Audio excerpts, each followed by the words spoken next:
Clear skies, adventurers! In this video, we're going to take a look at some new information about the Warlock, one of the 3 upcoming classes that will be added to the game Solasta Crown of the Magister when the Inner Strength DLC comes out on November 14th.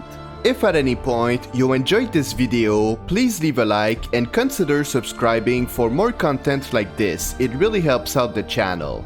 With that out of the way, let's get right into it. First, we're going to take a look at some of the features that the base class will get, and then we will take a look at the 4 different subclasses. Starting at level 1, Warlocks get access to Pact Magic, which gives them facility with spells.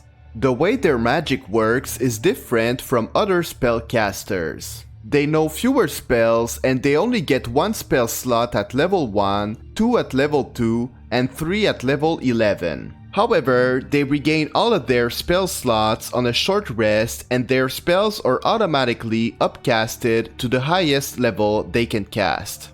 Pact Magic and its mechanics only applies to level 5 spells and lower. They still get access to level 6 spells, but they do so via Mystic Arcanum at level 11, which works differently than Pact Magic. More on that later in the video.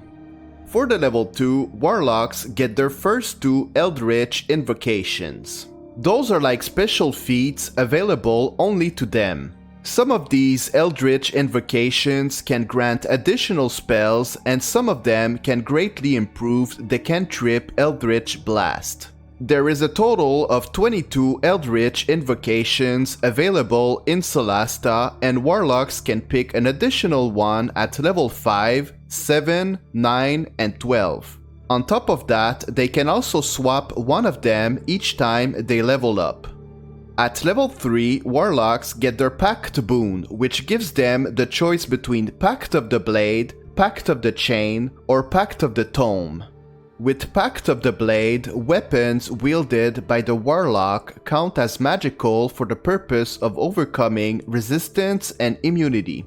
With Pact of the Chain, as a bonus action, Warlocks can bind themselves to one of 4 creatures for a minute. In regular D&D, this feature grants them the ability to summon a familiar. However, since Solasta does not handle familiars, it will grant them a buff instead. The Imp will grant them Dark Vision and resistance to fire and poison. The Pseudo-Dragon will grant them advantage on all saving throws against spells and magical effects. The Quasit will grant them resistance against bludgeoning, piercing, and slashing non-magical attacks. And the Sprite will grant them a +2 cell movement speed and immunity to opportunity attacks. With Pact of the Tome, the Warlock can immediately choose 3 additional cantrips from any spellcasting class.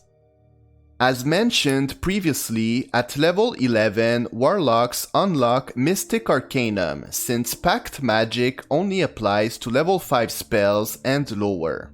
With Mystic Arcanum, they can choose 1 level 6 spell. They can cast this spell only once per long rest, however, it won't consume a spell slot.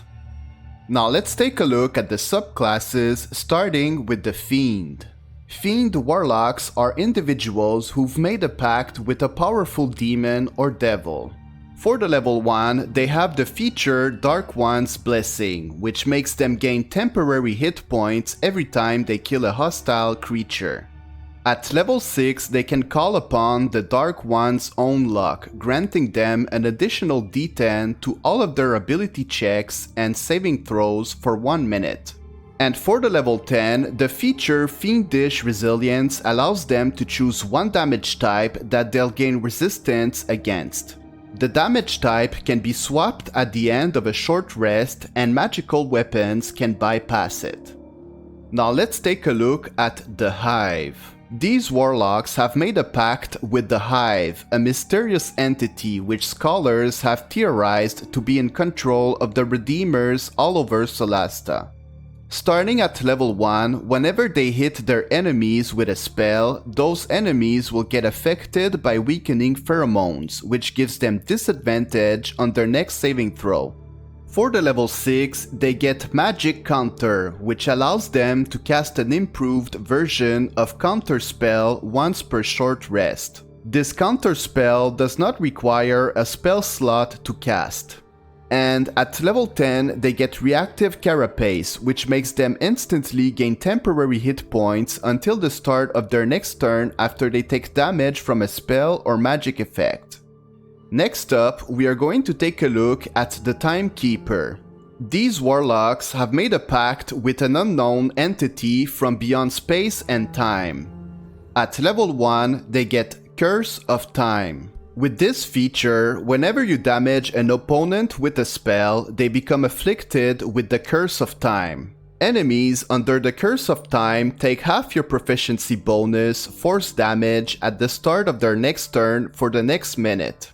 For the level 6, they get Time Shift. With Time Shift, after you take damage, you can use your reaction to revert time. You briefly disappear in a time rift and heal back the damage received. You are considered banished until the start of your next turn. After you use this feature, you can't use it again until you complete a long rest. And at level 10, they get Accelerate. With this feature, you can use a bonus action to briefly accelerate an ally other than yourself within 30 feet. They gain the effect of the haste spell until the start of your next turn, however they do not suffer from lethargy when accelerate ends. You can use this feature a number of times equal to your proficiency bonus per long rest. Since this is a community subclass, we already know their expanded spell list. They can pick Longstrider and Magic Missile for the level 1 spells, Blur and Calm Emotions for the level 2 spells, Haste and Slow for the level 3 spells, Greater Invisibility and Phantasmal Killer for the level 4 spells, and Raise Dead and Mind Twist for the level 5 spells. Lastly, we're going to take a look at the tree. Tree Warlocks get their powers from nature. However, unlike druids, their blessings are viewed by many as a curse. At level 1, piercing branches start to sprout from their skin, inflicting damage to enemies who hit them with a melee attack. For the level 6, they receive the blessing of the tree, granting them immunity against poison effect and resistance against poison and necrotic damage as their blood and skin start to take a greenish color. And at level 10, they can unleash an explosive growth, sprouting branches from all over their body to inflict heavy damage to all enemies around them, shoving and restraining them on a failed dexterity saving throw. That's it for this video. Please leave a like, subscribe for more content like this, and I'll see you guys in the next one. Stay in the light, friends.